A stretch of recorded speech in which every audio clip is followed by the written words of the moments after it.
ultimate power in the universe. At last we will reveal ourselves. I have a bad feeling about this. You are now tuned into LightSaber Radio. If you only knew the power of darkness. Here it comes. Let's go. You are now tuned into LightSaber Radio. 4, 3, 2, 1.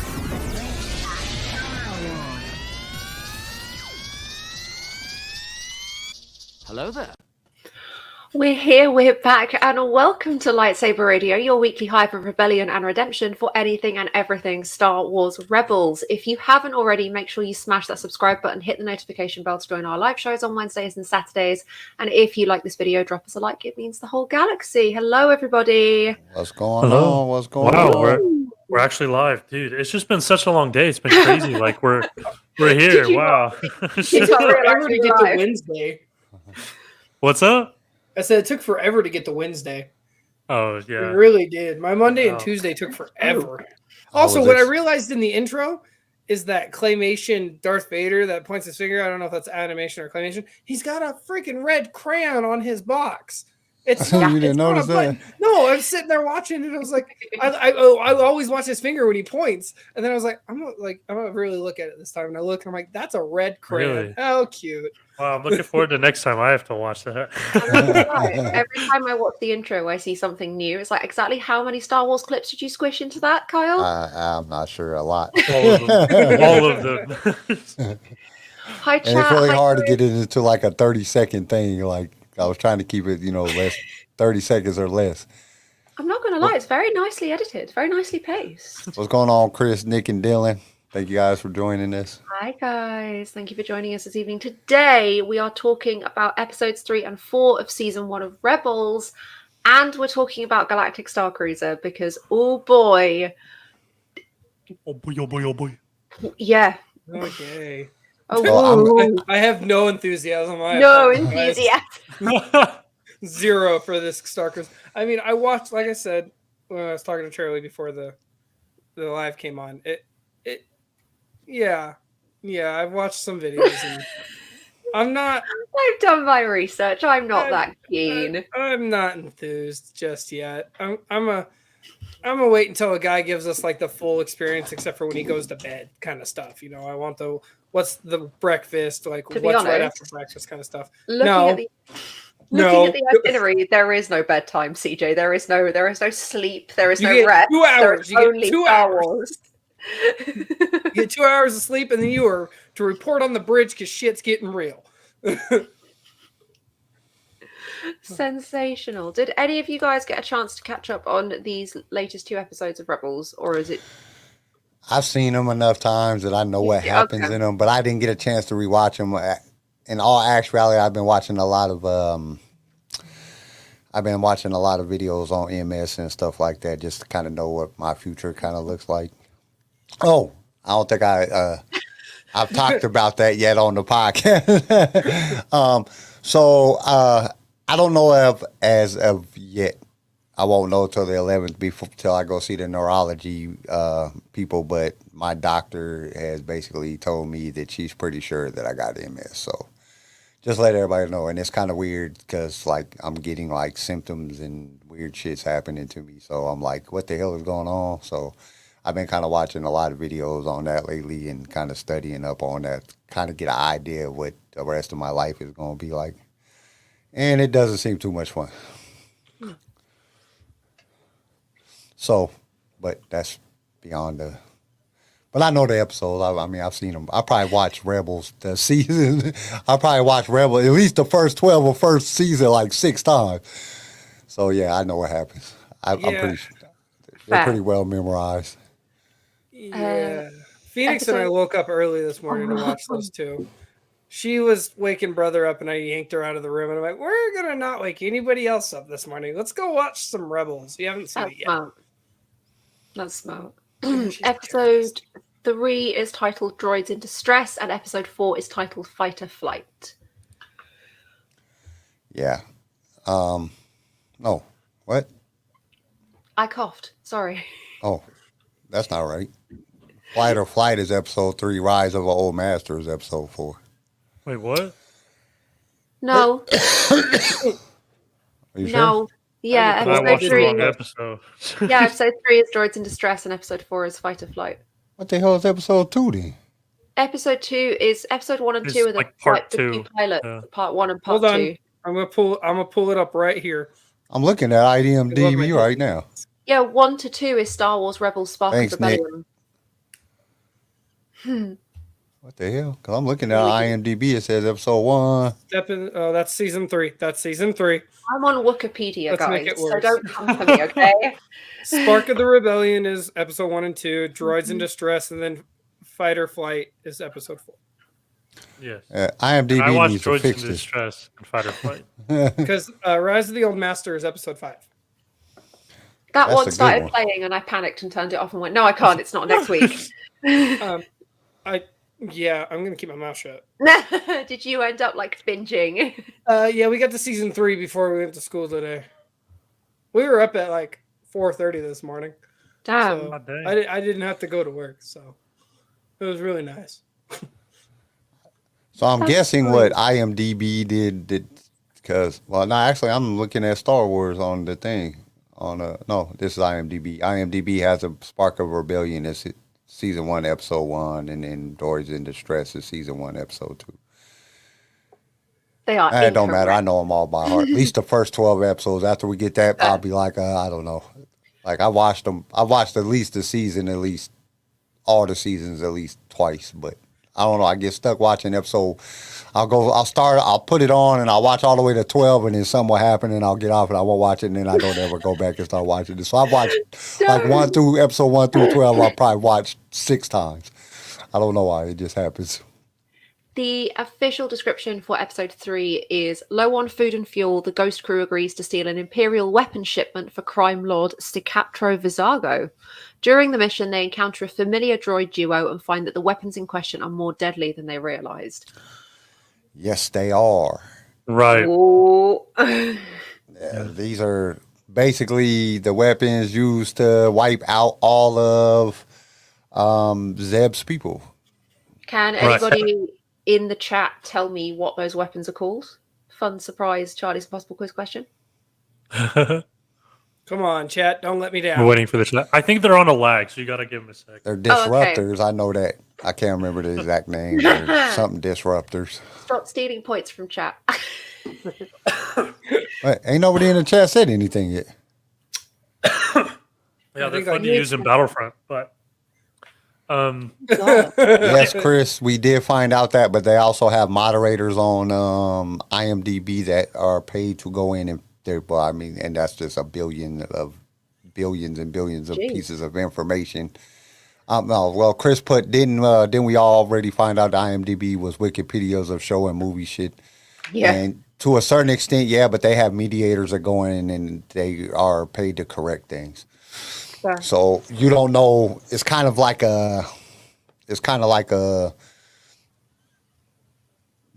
they might have who knows how many employees that they have doing it and a billion pieces of information. So you don't know what's right or wrong at this point. You don't know what they've corrected or what they haven't corrected.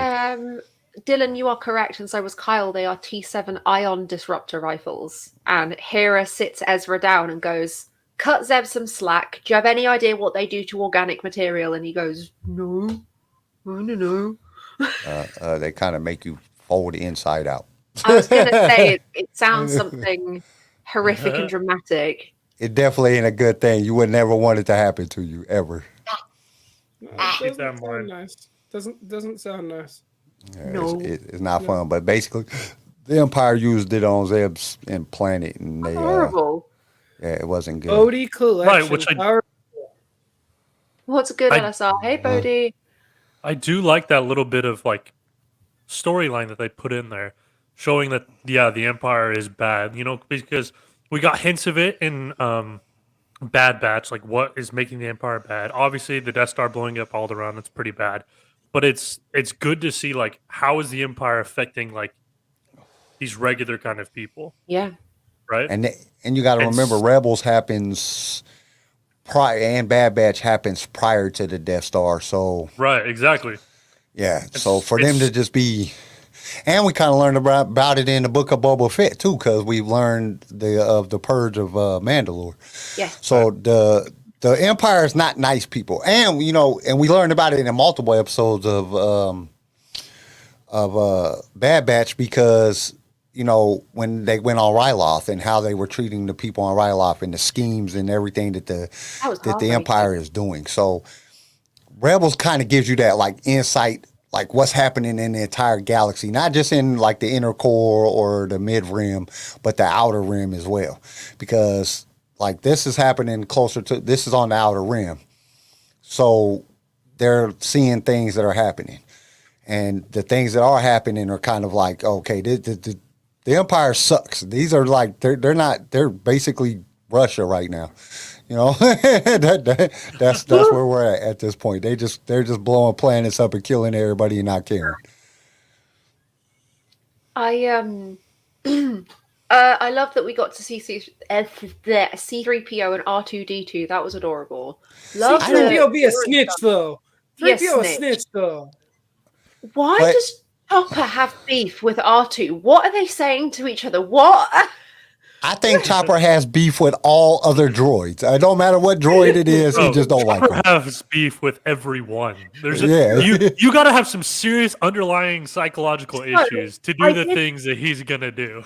I did some reading. It turns out not only is Chopper extremely old, but because of his age, he's had such limited maintenance on his circuits and his components that he's developed this really like antagonistic, aggressive streak where he does literally hate everyone. He's just a very grumpy old man, and I can relate to that. I think Chopper's one of my favorite characters in the whole season, in the whole series, because Chopper just be going nuts all the time. Like he just jacks up all the droids. He's constantly messing with Ezra and Zeb like all the time. He don't ever leave him alone. Like he took the bowl out of the bed. Right? Ezra just fully smacks Chopper across the face like it's nothing. It's the most violent we've seen him be in these 3 episodes, and he just goes. Yeah, Chopper is not. He's like one of my favorite characters because he just don't care. But he's always there to save everybody's ass too. He just constantly saving them. Like every time they turn around, here comes Chopper to the rescue with something. He's doing something. But I like the fact that they tell him to do something. He has to argue about it before he can just go do it. He'll do it, but he gonna argue first. He's got a gripe. He's just. It's like an old guy. Like Charlie said, he's like really old, so he just gripes about it. He's like that 80-year-old guy you meet at the supermarket that just bitches about everything. Like they moved my aisle again. My chips were over here in aisle 3. Why are they in aisle 6? Oh, geez, I love Chopper though. He is that old guy. I have to give him that. He's the old man that you're afraid to walk in front of his house every day when you're going home from school. Because you know he's gonna be standing there staring at you. Yeah. Just waiting for you to do something wrong. Oh yeah. And so he can yell at you about something, just nosy for no reason. Like, dude, we do this every day. He just has a shotgun with him. It's never loaded, but it's there. He's just resting against his leg. He's the Clint Eastwood of Rebels. If you've seen Gran Torino, he is the Clint Eastwood of Rebels. Obviously, sort of BB-8 and Dio and R2-D2 especially have these kind of really unique, really bold personalities. Chopper is the boldest of them all. Yeah. I did not think you could Chopper put and that L3. much personality. Chopper and L3, yeah. Oh my god, imagine them teamed up together. No. I said this if Chopper could speak English, like imagine the things that he would say. I would love it. What are you talking about? His binary I would argue the closest to like actual words, so you can really kind of almost understand him at some points. And it's the rudeness. So one of the things that I really liked about this episode was the fact of their planning.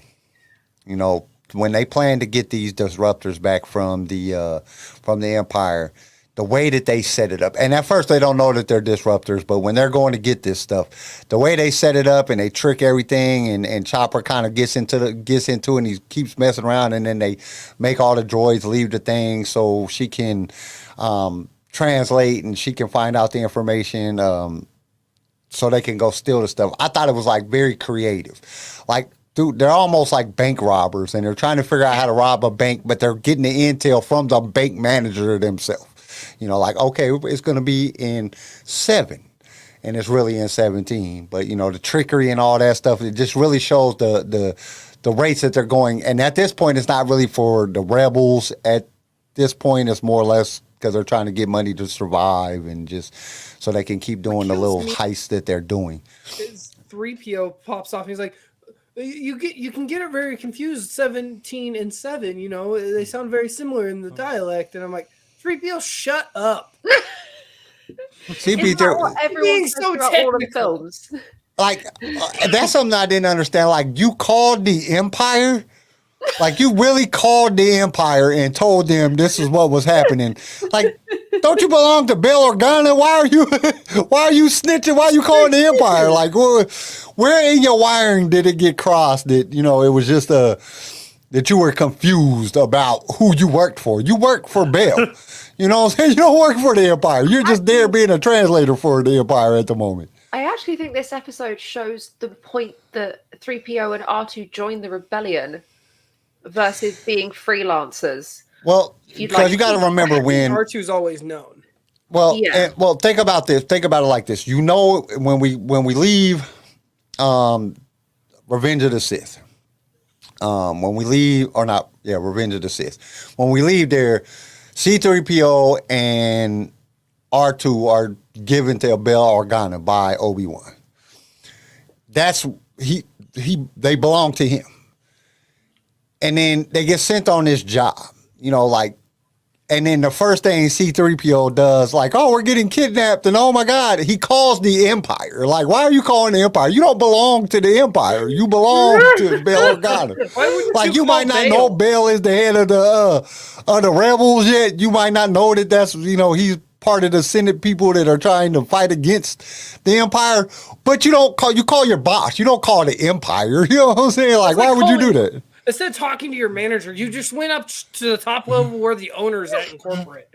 Like, you went straight past who you belong to. Like, there's a chain of command you need to follow before you do this, 3PO. You don't just go straight to the owner with a problem. You go to the manager. And R2 is just like, what are you doing? Like, R2's running around trying to help out the rebels and then trying to do stuff. He knows what's going on, and C-3PO is just lost. He's like, I don't know what's going on. Like, I don't get it. You know, like, let me just snitch on everybody. Call the Empire. This was a pretty, like, star-studded episode. I didn't know that Freddie Prinze Jr. voices Kanan. That is my favorite thing. Yes, it's Kanan. Kanan, yeah. Yes. This episode has Phil Lamar in it, Anthony Daniels, Paul Rubens. Like, this is also, I'm sure you guys already know this, but Dave Filoni voices Chopper. Yep. Amazing. That just seems like something he would do, though. Like, out of all the characters, he would pick the vulgar, rude one. Like, out of all of them. Chris, that moment was fantastic. Just, I love Chopper. I think he's fast becoming my favorite, Kyle. I agree. Stuff the actual cast of people that I'm supposed to care about. Stuff Ezra. I care about angry little Chopper. And it's crazy. As the episodes go on in Rebels, it's like you'll love a character in an episode. Like, it might not even have to be about that character, but you will find a character in the episode and you'll be like, oh, this is my new favorite character. I just love the way that, and then it's like, and then the next one. I don't know how Dave does it. Like, I really don't. Dave just has a way of getting you to connect with the characters, and you will find yourself connecting with the characters in this show individually in your own certain way. So it's like, really, because like I'd be like, I watch the episode 1 and 2 that are combined, whatever, Spark of the Rebellion, and you watch it and it's like, dude, Zeb is crazy. You know what I'm saying? Zeb is cool as shit. I like the hell out of Zeb. But then you watch this episode and you're like, dude, Chopper's dope. Chopper's crazy. You know what I'm saying? And then you watch the next episode and you're like, oh man, Ezra's like I just like his snappiness. I like the way he always got a comeback. He always got something to say. He got something smart to say. Like, you're really going to train this kid to be a Jedi because this kid's a smart ass. You know what I'm saying? But he's right. And he does stuff that just makes it feel right. You know, it's just it fits, and then you love Ezra. Then the next episode you might love Sabine for some reason or whatever. He just has a way of connecting you with the characters of this.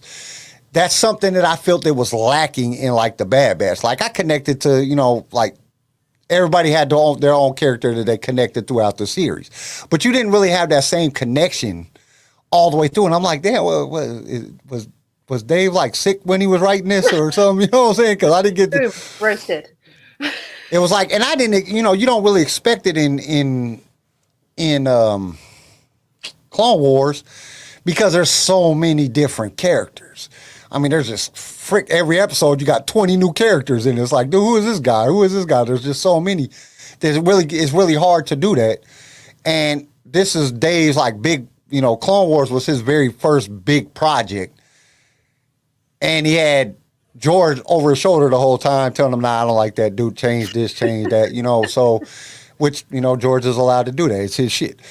But, you know, for this, that's why I think I liked Rebels so much more than I liked the Clone Wars, because it allowed you to connect with all these different characters, and you know you get to really feel their emotions and how they are as people, and that was kind of hard to do in Clone Wars, except with Ahsoka and Anakin. You know, everybody else you didn't really get that same connection feeling with them. It was just all based on Ahsoka and Anakin from the very beginning all the way through. You got a little bit of Kenobi in there, a little bit of Rex and Cody and stuff like that. But it wasn't like most of the episodes was based on Anakin and Ahsoka. So that's who you connected with. As a new viewer, I really enjoyed the fact that like it's quite a big cast of people, and often shows like that you can get kind of like, I was very overwhelmed with the Clone Wars the first time I tried to watch it because there are so many new characters that I don't know, I'm not familiar with. Rebels, it's like microdosing of you. Each episode you're given this sort of snippet of the best bit of these characters. You're given these things to hold on to and to pick up on and to build your own emotional connections to each and every single one of them. Carl's completely right. One episode I love Ezra, one episode I'm completely behind Hera, one episode like this episode, the fourth one with Sabine and her spray painting. Love that. I love her. That's so cool to just be like, I knew you'd like that. Smart. I knew Charlie That would was like so that. much fun.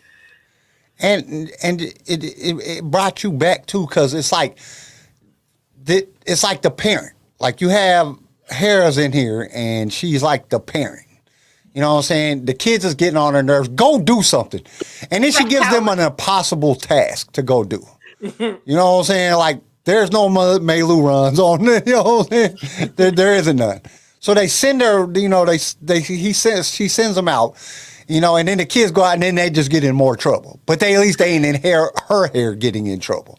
And Sabine's like, oh, gives me a great opportunity to spray paint their bedroom. You know what I'm saying? Let me paint up their bedroom. So like I said, it gave you that ability because you've been that kid before. You can relate to it. You've been that kid that the parent was like, get the hell away, just go outside, go play. Get away from me. You know what I'm saying? Y'all get on my damn nerves. Neighbor. What are you doing? You know, go do something else, and then you go out and get in trouble, and they're like, oh. But, you know, they completed their task, but, you know, they stole the TIE fighter and, you know, a whole bunch of other stuff. Sat in the TIE fighter cockpit, just sort of looking at their shoes while they're like, so we stole a TIE fighter. And goes, what?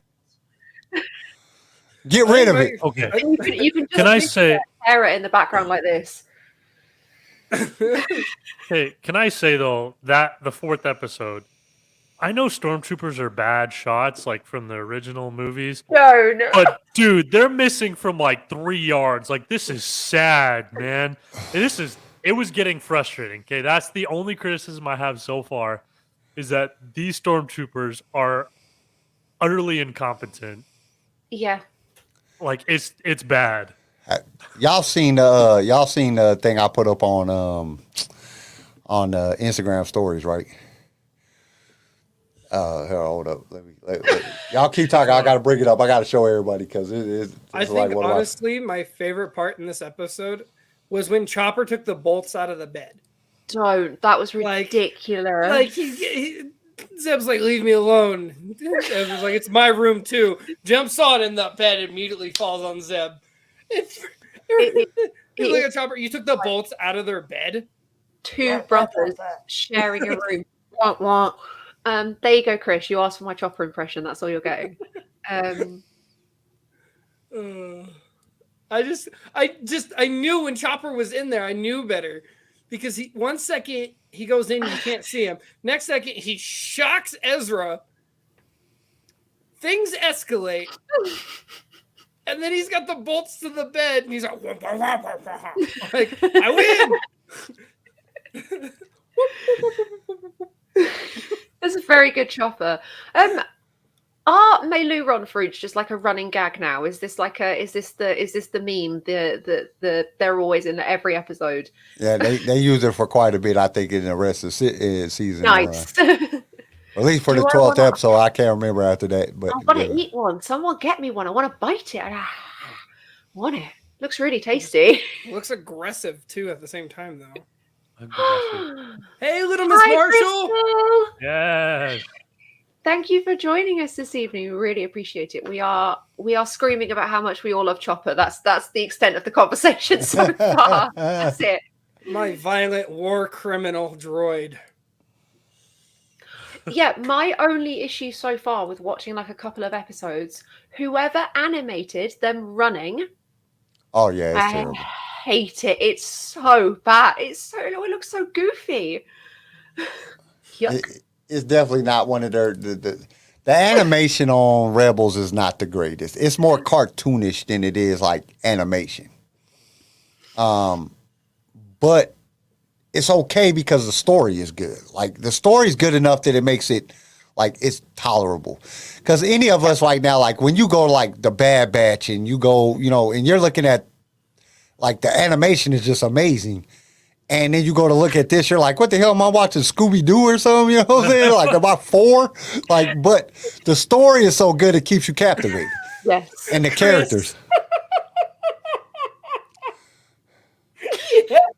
I'm sorry, I had to do the Zoidberg after I did Chopper. I'm so sorry, Chris. Oh, God. What is going on? Also, these 2 episodes were a really nice showing of Ezra getting to know the crew and starting to build friendships and build trust. There's like, again, Star Wars loves orphans. Star Wars is a bit obsessed with the idea of orphans finding family, as we all know.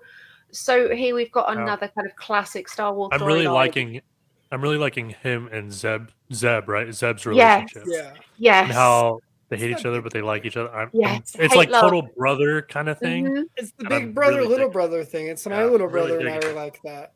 I've never like had brothers, so I can only imagine. But like the way Garrison and his brother were when they were on the show, It's awesome. My little brother and I used to run around and get in trouble all the time. So every time I watch Zeb and Ezra get in trouble, it's like, wow, there's some suppressed trauma I don't want to relive. Whereas me, I'm always a mum friend, so I fully relate to Hera just standing on the balcony being like, stop it. This is my ship. All of you, stop. I am that mum energy, 100%. She's also very, very pretty. An animated person is not allowed to be that pretty. Have you really looked at her eyes, though? Her eyes are just so gorgeous. I'm sorry, I can't help it. Oh, who y'all talking about? Hera. Hera's Hera's gorgeous. Hera's the only good. Like literally, out of all the cartoon characters, I would like have babies with her. I'm serious. They'd be like ugly looking weird kids with like half Leku and weird looking faces and stuff, but that's all right. They'd be mine, so I'd be okay. Kind of like that clone deserter. Yeah. Yes, when Hera gets mad at Zeb and like just drops his full name. Oh, I know. Yeah. That's just a straight mom vibe. It was like when I heard that because I didn't remember it when I watched it. I was like, oh, wow, okay, that's wow. When Ezra's trying to like get the shipment and like save his own skin, and Zeb is flying the TIE fighter upside down, hanging out of it using his feet. Amazing. Laugh out loud. There's and also gotta be just like a leaving pressure him. sensor in the seat. How is that a thing? Leaving him being like, are you going to say that I saved your life? Are you going to say it? Say it. You need to say it. You have to say it. Oh, jeez. Such brother like energy. So much fun. And like when he does that, he's like, "I saved your life. You owe me. Remember that." Kind of attitude. It's like, oh, Yes, okay. Bodhi. I am so looking forward to seeing some more Hera and Kanan relationship because I get that they're together, but I'd love to see a bit more depth to that and sort of how they ended up together and how they feel about each other. And I want to see that in the Bad Batch. oh yes, I want to see that because we see that they're around a good like 3-4 year age gap with each other. In like, I want to know how they meet and run into each other. Do we get that in the Bad Batch where the Bad Batch runs into Kanan again and they help him do something and then he meets Hera and like falls in love with her at first sight, kind of cute shit. oh, I'm gonna Puppy cry. love, high school fling shit, you know, all the fun stuff. I don't think it's gonna be. I don't think it's. From what I remember, it's not like. Well, I mean, not from what I remember because I haven't showed that part yet. But like, you can see that it's like in a gradual thing. They both have a physical attraction to one another. But I would definitely love to see that as well. You know, if they brought that up in the Bad Batch, like how they meet, I would love to know that. Like, how does the like, and that's something I think that they could really put into the Bad Batch, is how does the Rebels? I mean, that could lead up to Rebels. You know how because and it's kind of they've already showed Kanan, they've already showed Hera, they've already like all these things are coming together that might be where they're leading us to. Nate Zeb, that would be cool. That would be awesome.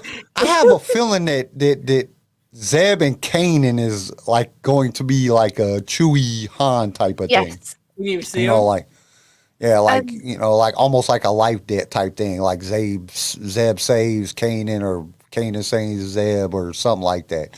I have a feeling that it might come to something like that. Nick, that is an excellent point. Thank you for bringing that up. The latest episode of Star Wars Insider has removed the spring 2022 release date for Bad Batch and changed it to coming soon. Yeah. So it seems to be people are theorizing that it's being moved to go between Kenobi and Andor. And we'll have Bad Batch in the summer, which is I think that would be better. Yeah. That's what, well, I mean, that kind of fits with our schedule because we started with the Bad Batch in the summertime. Oh, that's cute. We can keep the cycle going the right way. Man. Go back well, to then where it keeps started. us more with it keeps us more with a constant fluctuation of content coming out. Yes. You know, instead of dropping two things at one time, because the last thing you want to do is compete with two different things that people. Oh, I mean, especially with Kenobi, nobody like we'd all watch Bad Batch, but we're gonna watch Kenobi first. Yeah. Oh, we're gonna be talking about Kenobi more. All right, so I'm about to bring this up. This is a thing that I made for the LightSaber Radio for the Instagram. I think I posted it at least once so far. For us. Let me see. Where is it? Share screen. Push the button. Hit the I button. had to get to the thing. The button. Stormtroopers. Button. I love that. I think I posted it at least once on there. Yes. Can we just admire that Clone Trooper's armor real fast? Ooh. That's First Order Yeah. uniform. Oh my Bro, God, listen I don't to know me. because how bad they shoot in Rebels, it's so bad. But see, that's the it's pun so on the me. frustrating. Yeah. That's the pun on it. Like they don't even miss us. That's how good we are. I shared one on Twitter myself on the LSR Twitter. I think it was yesterday. It's messed up. I could have swore I had it on my computer. I had to literally email it to myself so I could put it on there. My boss is literally blind. He could shoot better. I swear. I swear. It's a tweet and it's a picture of two stormtroopers looking at each other. Darts later? Yeah, why not? And all the darts are around the dartboard, and not one is on the dartboard. Beautiful. They're all around. And I said, still an amazing joke after all these years. Going back to this episode. Ooh. Oh, go ahead. No, you're fine. Go ahead. Episode of Rebels. The other thing I really enjoyed, Ezra embracing his full Anakin Skywalker. I'm really awkward. I've never talked to a girl. Hey, Sabine, are you painting? Yeah, and she's there like. Mm-hmm. He is trying. So I mean, and when you really think about it, like it's not the fact that Kanan came back and was like, you can get back to lightsaber and you can get back to holocron and all that stuff. You can do that and you can come with me and I can train you to be a Jedi. He didn't go for that reason. He went because he's like, Sabine. His neck be snapping. He was like, all right, that'll be cool to learn how to be a Jedi, but I want to get her. That's why I would. If I become a Jedi, maybe I will get her. Work Which is not a good moral compass on becoming a Jedi, but he's not got a really good teacher in Kanan because Kanan's slipping around with Hera anyway. Yeah, it's like Kanan can't speak. That's the worst part. You can't be like, you can't date Sabine when he's like over here shacking up with freaking Hera. Like, that's very hypocritical. I'd be like Obi-Wan and Satine. Like, if Obi-Wan was having fun with Satine, he'd be like, you can't talk to Padme. You better quit that. I loved seeing Bail Organa again and him recreating like Leia and R2's moment at the end of that third episode when he says the simplest gesture of kindness can fill a galaxy with hope. Like, I need to be crying. It's 3:00 in the afternoon. Please. Yeah, it's that I think, and that's one of the things I think that I said it last week, is every single one of these episodes, all the way through 4, has a moral, like a moral code to it. And when you're watching these episodes and you're like, oh man, that's like, I didn't think about it like that. That's one of the things I think that grasps you in, because you can learn something from every one of these episodes that you can actually take out into the real world every day and utilize. And I don't know if it's so much, just because of the stuff that's going on with me, but I've been paying a lot more attention to, inspirations, details of stuff, things like that. But the other day I was at the store and I'm getting stuff for dinner, or yesterday, it wasn't even the other day, it was yesterday. I'm getting stuff to make dinner. I was going to make some taco bake stuff for dinner. I try to help out with the wife and cook a little bit. But I'm in the store and this lady, she's buying stuff, and I think her stuff came out to like $15.60 or something like that. And but she only got like $13. So I'm like, don't worry about it, I'll just pay for it for you. And she's like, she gave me this look like, why would you do that? And I'm like, don't worry about it, I'll take care of it. So I buy her groceries, so that way she could get her, because she was over there talking to the lady about some, I got to figure out what I want to take off, but she couldn't figure it out because she needed all the ingredients to make whatever she was making. So it's like, you can't take nothing off of it if you need it. So anyway, I paid for her. And then my son asked me, he's like, why would you do that? And I'm like, I think about it like this. If I did that one nice thing for her and then she goes, does something nice, and then, that person goes, does something nice, and then, that person goes, and it just starts a chain reaction of people doing nice things for one another. Because, like, right now, this world has no compassion for nobody. People just are very uncompassionate right now. Mm-hmm. And with COVID and wars and everything, people are just not compassionate. But he was like, what if she doesn't? I'm like, well, I'll never know. So it doesn't make a difference. You know what I'm saying? I'll never know what's going to happen from that point forward. But in my mind, I can be happier knowing that I did something, and it's going to make me happier just to believe that that's going to come. And if you really look at episode 4, it's kind of like that belief. You know what I'm saying? As long as we're trying, as long as we're doing something. And that was kind of like the moral statement that I got from episode 4 when I watched it before. It's just like, it doesn't matter as long as you're trying. Just try to do something. And I think every single episode gives you that in this. That's why I like this so much, because I learned something. It wasn't just I watched a cartoon, it was good, it was about Star Wars. Okay, yeah, we know it's about hope. Everything that has to do with Star Wars is about hope. But it was more than that. It was like each episode gave you like this moral, like this, I'm trying to think of that moral quote that just helps you with life. Each episode gives you that all the way to the end of season 4. And that's what captivates you about Rebels. It's something that the Clone Wars was just lacking. It was something that I think the Bad Batch lacks. Not that the Bad Batch ain't good, it just lacks that. It just doesn't really have that. It's like, oh, that's cool. It's Star Wars. They did some stuff. Oh, I really like the episode. This episode was a filler type things like we discussed when we was watching the Bad Batch. But it didn't give you that inspiration like Rebels does. That's why I say a lot of people ask me all the time why I like Rebels so much. I think it's some of Dave's best writing ever. Yeah. Like I think this is some see of that the already. best writing that he has ever done. I So how would you personally- guys? Oh, I'm sorry. Go ahead.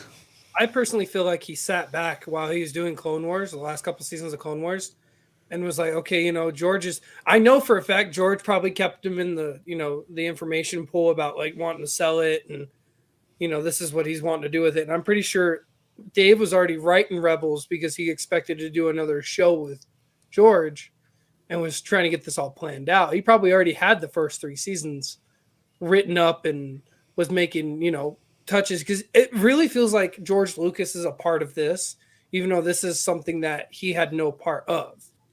You know, we didn't have Kanan, we didn't have Hera or Zeb, Chopper, Sabine, all that. You know, we didn't have any of that.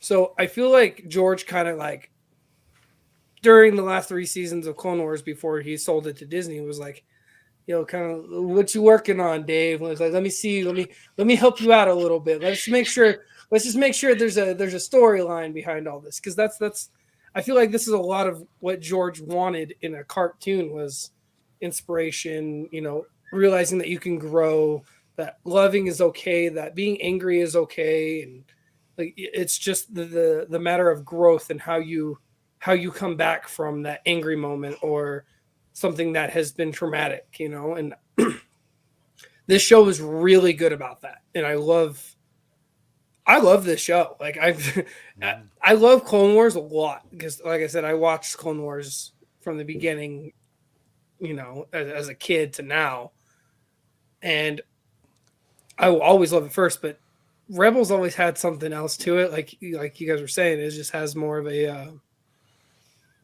it hits your heart a little bit more. It has more of a compassion, more of a. It makes you realize, like, hey, I kind of had a moment like that the other day, and maybe if I approach it next time, if I have a moment like that again, I'll approach it like that, and it'll help me through that situation better. So, yeah, I think, like I said, I think I got to give Rebels a lot of credit for that because it's amazing.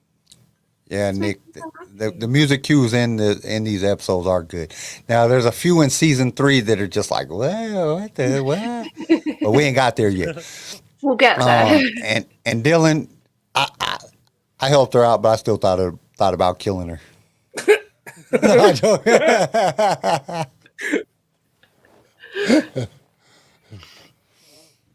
So how would you guys rate these 2 episodes if you was going to rate them all on a scale of 1 to 10?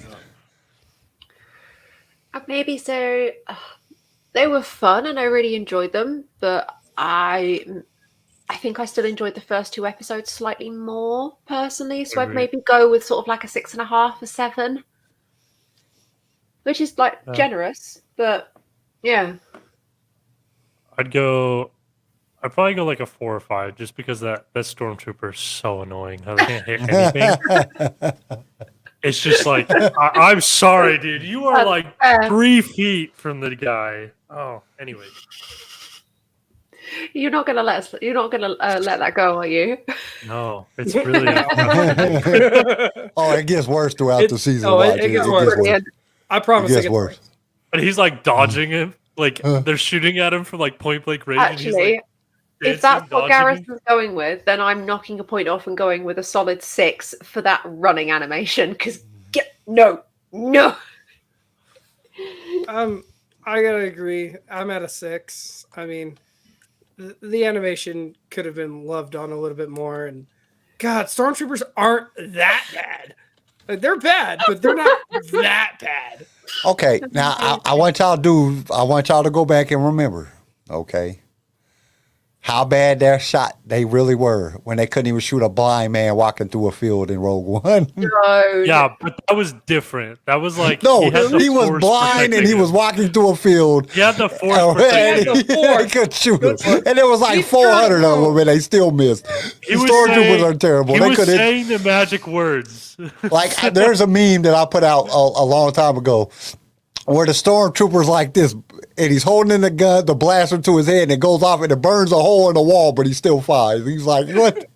That's how bad stormtroopers shoot. They're terrible. Jeez.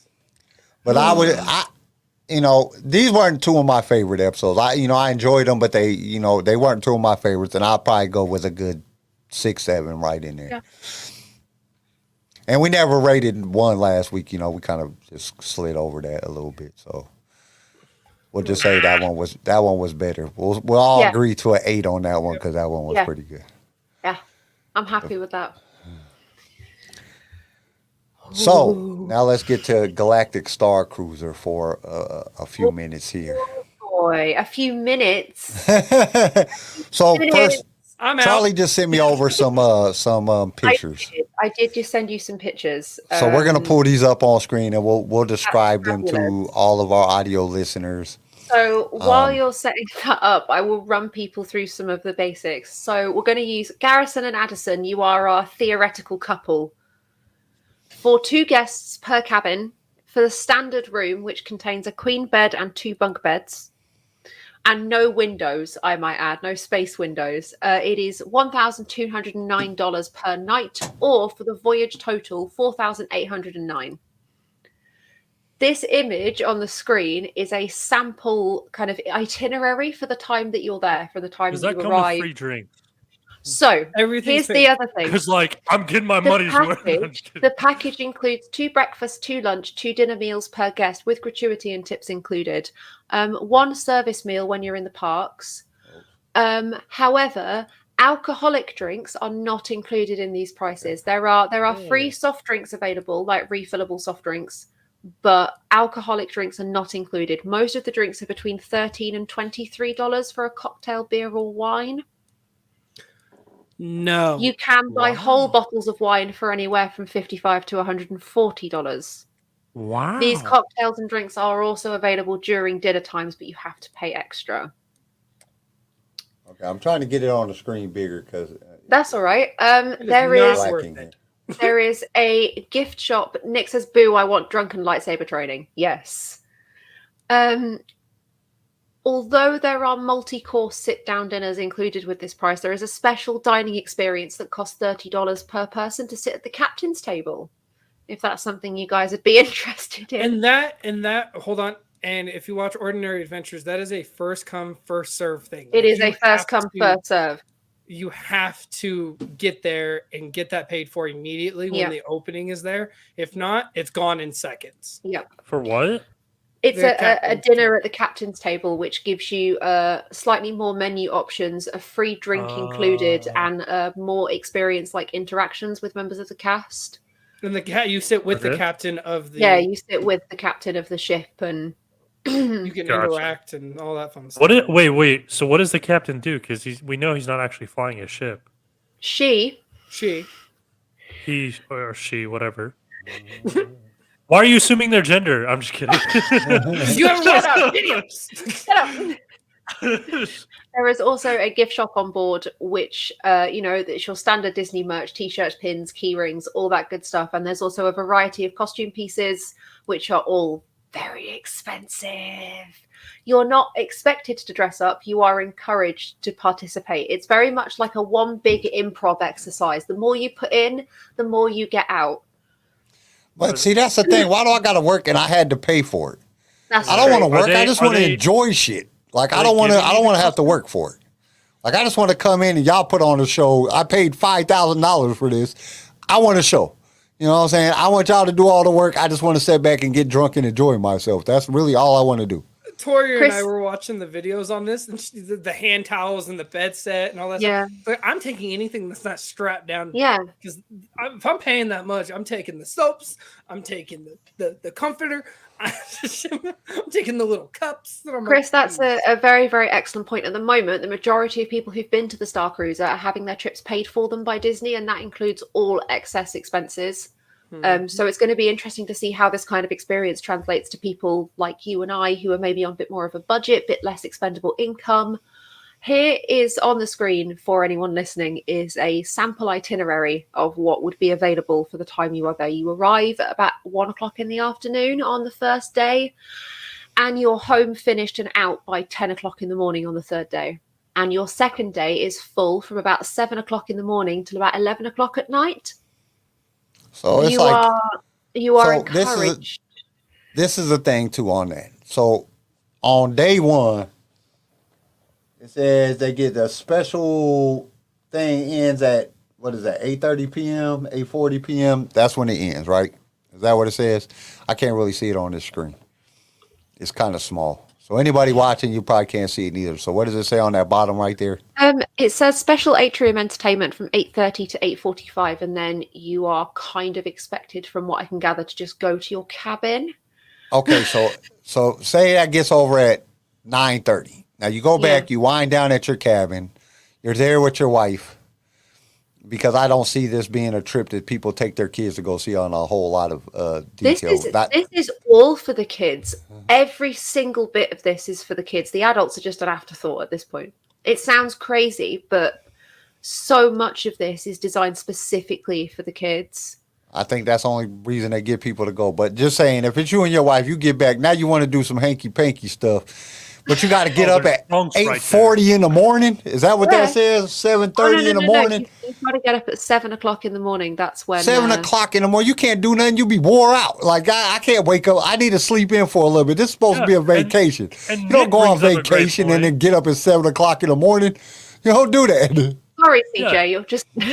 Nick brings up a great point, because if you're going with the kids all day, they're going to be tired, bro. Have you taken a kid to Disneyland? They're usually dead by 3.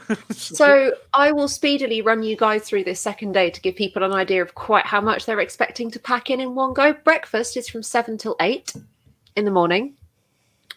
You then take a transport shuttle to Batu from 8:15 to 8:25. You are booked into the Rise of the Resistance ride from 8:45 till 9:30 in the morning. I don't know about you guys, but I'd be knackered. Then you've got the Millennium Falcon Smuggler's Run, and then you have some lunch while you're in Batu. And then you go back to the Star Cruiser. So all of this has happened by 1 o'clock in the afternoon. Wow. From Do you get first dibs? Like they have to give you first dib if you're on Star Cruise, because if you got to go stand in line, them times ain't gonna line up. You get Lightning Pass and Lightning Lane and free access to the rides in the parks during the time that you're on the Star Cruiser. It's part of the included ticket prices, which is pretty common for Disney, I think. Go to the park all day. Yeah, that's true.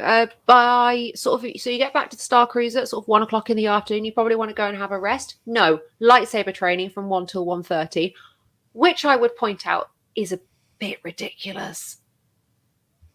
So it's 30 minutes of light. It's a tiny room. There are about 8 people in the room at once. 4 of them get to play with the lightsaber and do the beam deflection.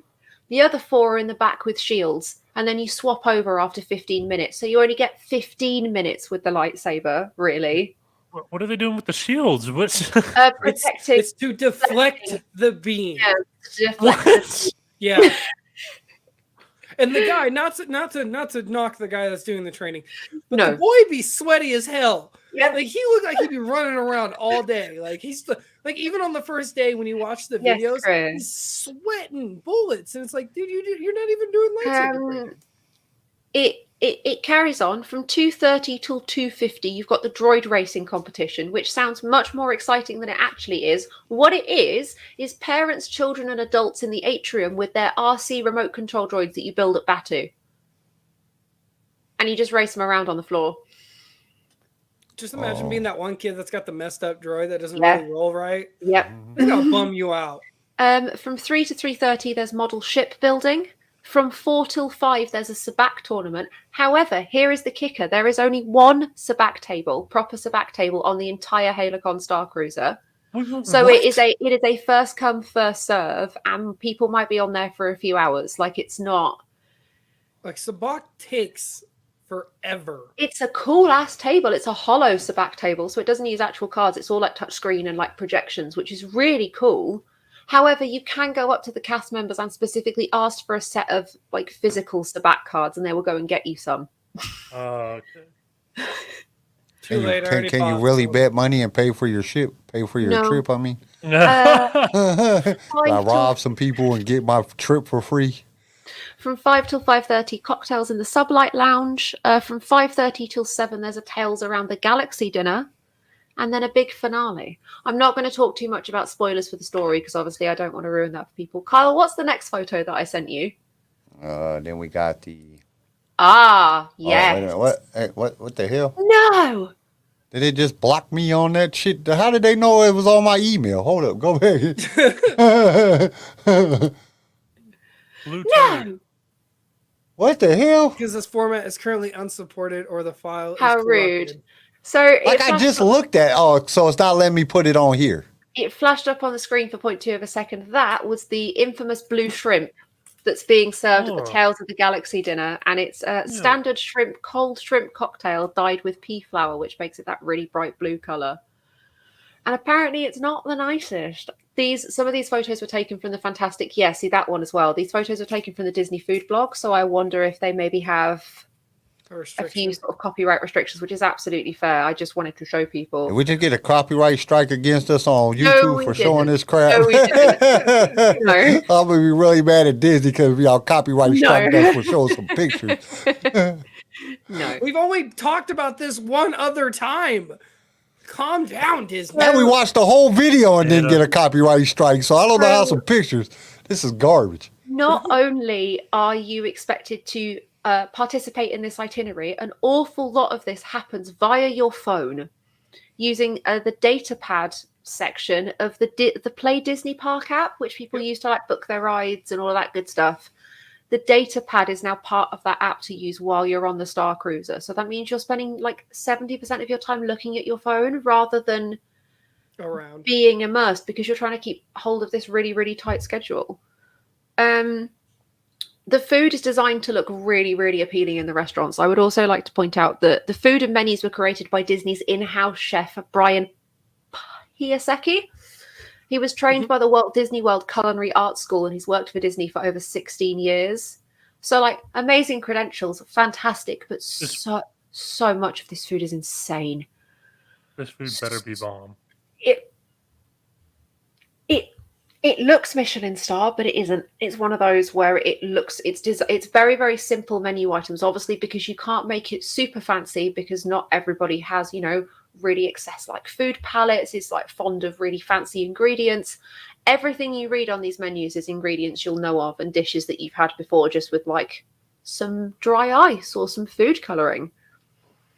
Huh. So yeah, there are multiple activities available throughout the ship.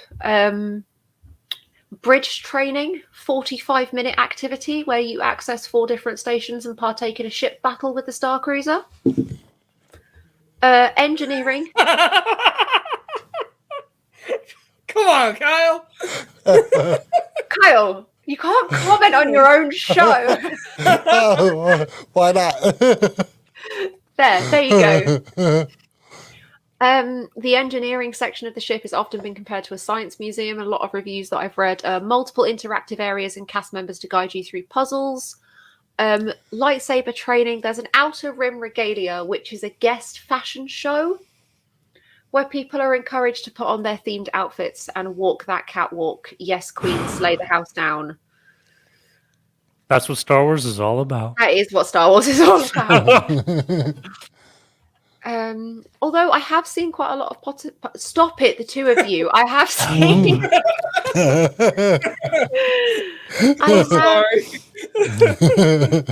I saw Kyle do it, and I was like, I already have it up to see something. I have was like, I seen gotta say something. quite a few positive reviews. We interacted with the characters a lot during our visit, and they worked hard to learn our names and build a relationship with us. These interactions felt authentic and felt real. However, one of my issues, and I wish I had the video to show you guys, there's a big performance at the end involving 2 characters who I will not mention for the sake of spoilers. I'm sure a lot of you have seen this already. And obviously, this character is a recent hire, like the person they've got to play this character is a recent hire. I don't think she had very much time to rehearse the choreography of these fight scenes that she does. It's Can a I bit... just say something? It's a bit clunky. Can Of I say course. it? Can I say it? Can I say what it involves? Yeah, go on then. The lightsaber battle is trash. I'm The just lightsaber saying. yep. So she has, obviously, you know, this lightsaber that they unveiled at D23, the one that like extends and retracts. You don't get to use that. That doesn't go anywhere near your hands as somebody who's paid $5,000 for this experience. However, Miss Ray wields this, ignites it, and obviously you can't fight with it because it's really delicate. So she has to bend down, put it on the floor, and pick up another one whilst making it look like some kind of fluid movement. No. Terrible. That's it's wow. awful. The lightsabers, when they clash, you don't get the clashing effect. It's like No. the toy lightsabers you have at home in like the 90s and 2000s that we had, where you don't get the clash effect. Hold on. I'm so confused. This is Disney, okay? Multi-billion-dollar corporation. They can't figure out a better way for her to switch lightsabers than to bend down, drop it, and pick up another one. I've just sent the video of it to the group chat so you can have a look. God, dude. There's also a scene where a said character is force pulled across the balcony, and she's just stood on a conveyor belt going like this. So Chris said something about he just sent you a screenshot of a drink menu for. What did he send me, Chris? He said he sent it to the LSR Instagram. He said he sent the drink menu. Hey, I'm not looking at my phone during recording. Nobody look at me. We're not doing a quiz, so it's all right to look at your phone.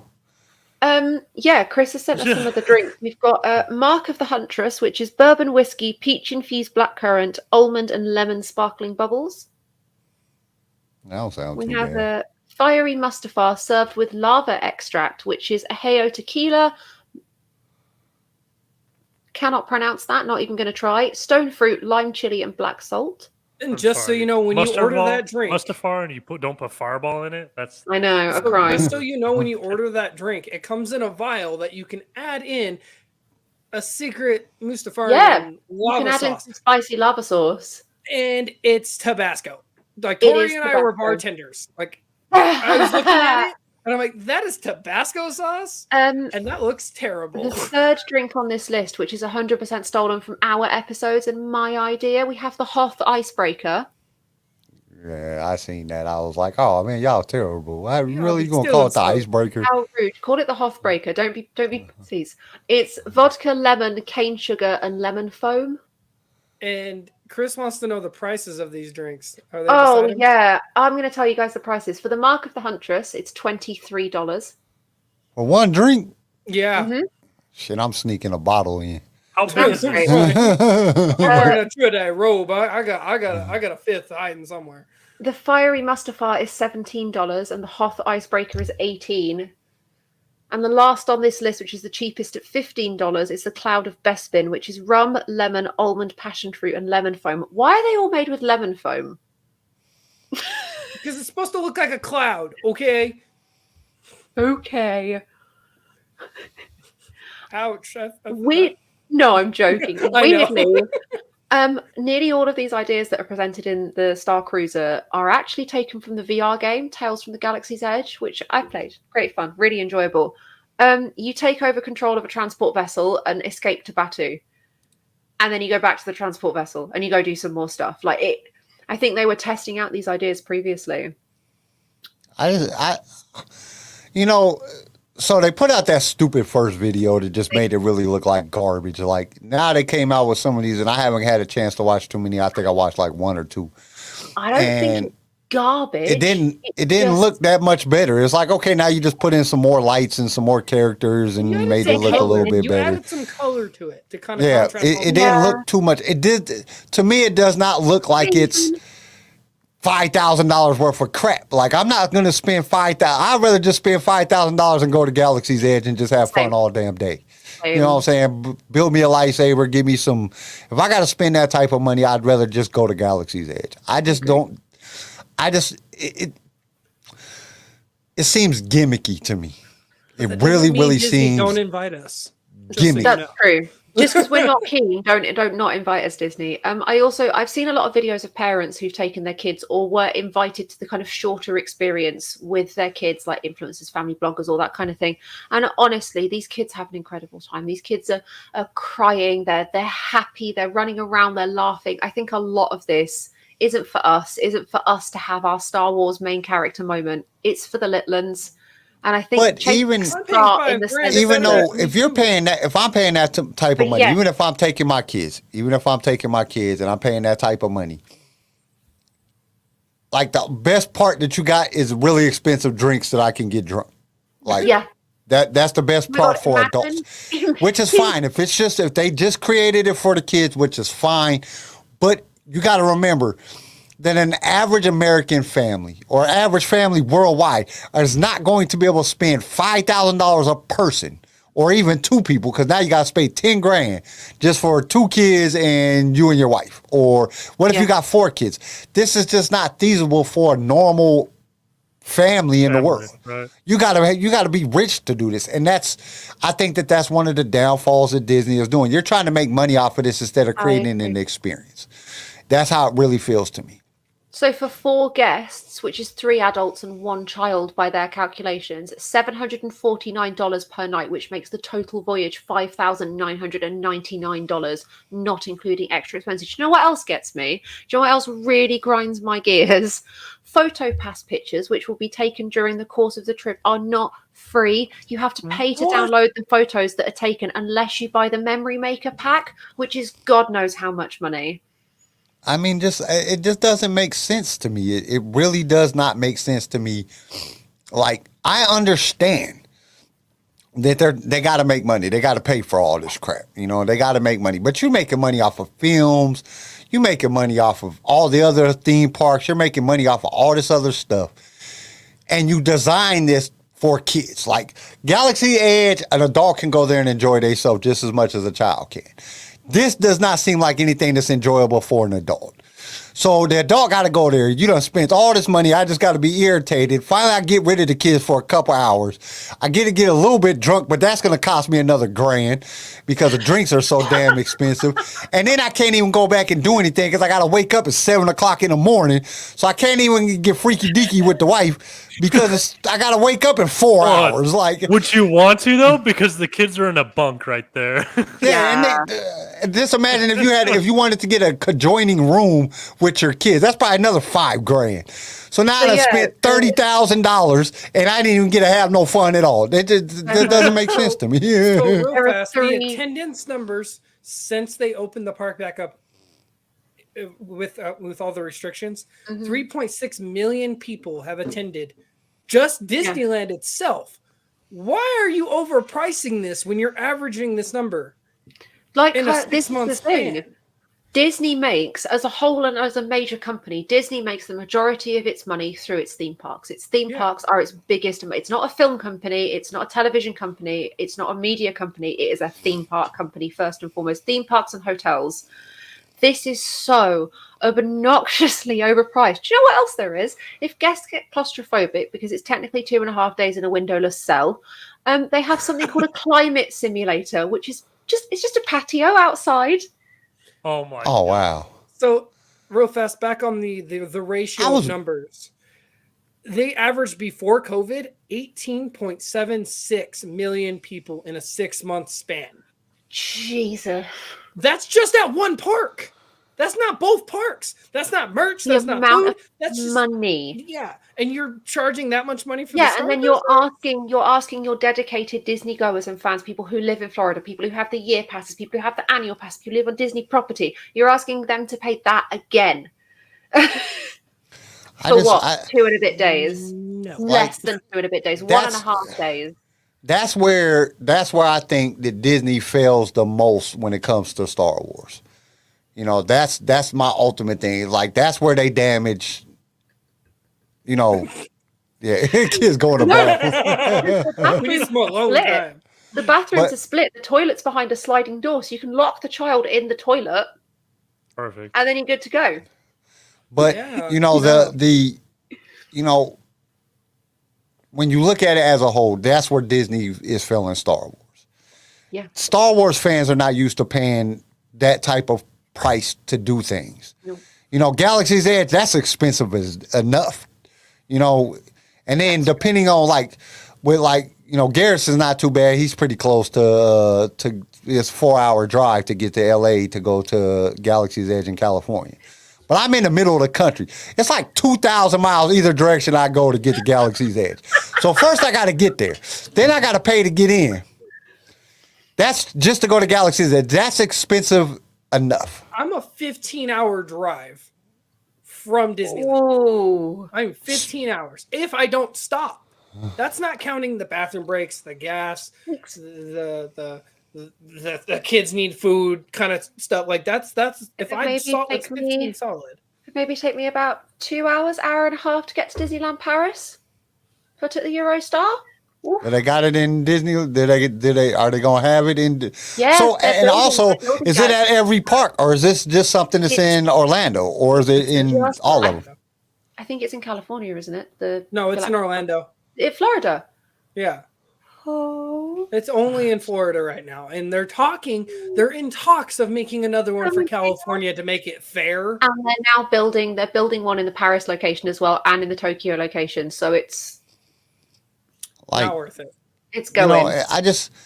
I just think that's where they're filling Star Wars, and they're filling the Star Wars fan. Like, we can deal with a bad movie or, something like that. Speak for yourself. I don't want a bad movie. I mean, we can deal with that because we know another movie's gonna come out. But if I drive 2,000 miles away, I spend all this money and I get some garbage like that, I'm gonna be pissed off. I'm never going back to Disneyland again. I'm like, they robbed the shit out of me. You know what I'm saying? I just got robbed for like a year's worth of work. Mm-hmm. You know what I'm saying? I worked for a year, make 30 grand, and then they just took all my damn money. Like, that's not fair. Bodie, this is it, isn't it? At the prices the Twi'leks, better give the wife and I a massage. Straight up. Where I is would the pay. massage? I would pay some money for that. Do I get a happy ending at the end of it? Kyle, please. I'll take the Twi'lek massage if it comes with a happy ending. I'm to drive to Disney World. It is 1 day and 15 hours. What? Yeah. I'll Like, take the I don't 15 even- hour drive. I'll take the 15-hour drive. Kyle, you are indeed Clark Griswold from the National Lampoon's Vacation movie. Well, you got to be feasible, because I'm not just thinking about me. I'm thinking about normal people. The normal guy, the normal family can't afford this. The normal family is not going to be able to afford this. They're going to save up all this money, all this time, and they're going to go out here to do this, and then they're going to be disappointed because basically I got to go to jail for 3 days and I don't even get to have no fun just for my kids. And parents will do that, and they know Disney knows that parents will do that. If their kids say I want to go to Galaxy Star Cruiser, they will pay that, no question. What's up, Obi-Wan Kenobi? Welcome. See, I think everyone is on the page, and particularly us people in sort of, the normal earning brackets. I would much rather take that money that I'd save for Star Cruiser and just put it towards Galaxy's Edge. Think how many lightsabers I could get with $5,000. I'm telling you, you could go. I would rather go on just a regular Disney cruise for 5 days. Because I think my sister and them went on the Disney cruise. They did like 3 nights and 4 days. And they was on the cruise the whole time. My sister and her husband had a blast. They said that, and they went as adults. It was just them two, and they said they had a blast doing it. And it's like, dude, I'd rather spend $5,000 on that than I would spend $5,000 on going on to be in a prison. Why didn't they make it a cruise? Why couldn't you make that a cruise? I know, it would make so much more sense. You could have made the ship experience more authentic that way. Oh, big time. That's a good point. You didn't do that. You landlocked it. And you tried to make it a minimalistic thing when you could have done the 4 nights, 3 days. Sorry, I hit the button. I hit my button. My bad. But you could have made it a. Don't hit the button. Yeah, 4 nights. Right. I went to move my mic and I clicked mute and I was like, oops. You could have made it a 4 night or 3 night, 4 day, whatever crap, and made it more immersive. And you'd have time to rebuild everything. You'd have more of a selection. You could have a bigger storyline and a lot of immersive things. You could have another boat meet up that looks like a ship, and you'd have like Chewie needing help, or there's so much potential. And you landlocked this 100%. And are trying to charge us $10,000 to do it. So high as a kite. It's not even so these prices that I read out to you guys is sort of like 4,800, whatever. These are for the standard rooms. These are the budget rooms, which have no windows. One bed and 2 bunks. for the full like galactic suite that has like a sitting area and proper windows and proper like viewing spaces, it almost doubles the prices. It's extortionate. I'm okay. You can't add Financial damage. Yes, there is a 20 grand room. You can't add luxury on top of luxury. It doesn't work like that. There's a $20,000 room. There is. Galactic Suite is $20K. Bruh. Man, Bruh. I'm not in a professional sport That's or make reserved that for the kind of queen. money. Yeah, this is for like welder. the NFL players. This is not. Man, that's Jay-Z prices. 20 grand. You got to be like Jay-Z and Beyonce. We're going to take Blue Ivy in there to go see this crap. Let's spend 20 grand for a room. Just like mommy, baby. I am literally a welder. I average $2K a paycheck. That's it. I ain't gonna. That's a year for me of saving up after my bills to hope to God I could even get near that budget. Yeah, Nick's correct. No. That galactic suite is where in canon Hannah and Leia, consummated their marriage. That's where Ben was made. That's where Ben was made. Straight up. It's not. Fun fact, it's not. Because I have the Last Shot book. I got my Audible back. Fun fact for all the fans. Got my Audible back. It took me 4 hours on the phone with Amazon. Got it back. Right. Ben was conceived over Jakku during the Battle of Jakku. I got in an argument. Jakku? Yeah. Not in Jakku. Over Jakku during the Battle of Jakku to liberate Jakku. That makes me want to go see the Millennium Falcon even more. That's such an iconic ship. Ben Solo was made here. Fun fact for everybody walking through. Right. I decree that we have chewed through enough of Galactic Star Cruiser. My head is going to explode if I have to talk about this mess anymore. I'm sure with more updates and more reviews, we will come back to this with updated opinions, thoughts, and feelings. For now, I think we can all agree that it is, in my humble opinion, far too much money for something that doesn't necessarily, at the moment, seem worth that price tag. And if I ever had to look at those pictures of that blue shrimp again, nope. I'm good. Be glad you had to see it for only 0.1 of a second. I had to read the whole blog post breaking down the exact flavor palette of the blue shrimp.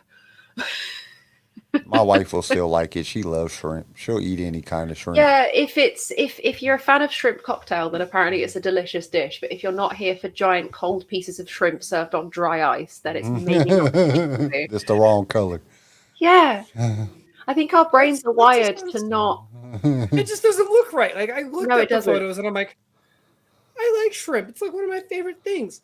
I'm looking at that and I'm like, why does that look like it rotted up? Like why is that mold? Like why? Why is that's gonna discourage me from wanting to try anything else on this table?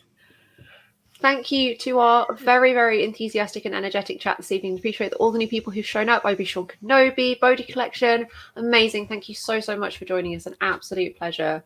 Join us on Saturday, as always. How are we going to find out what we're talking about this week?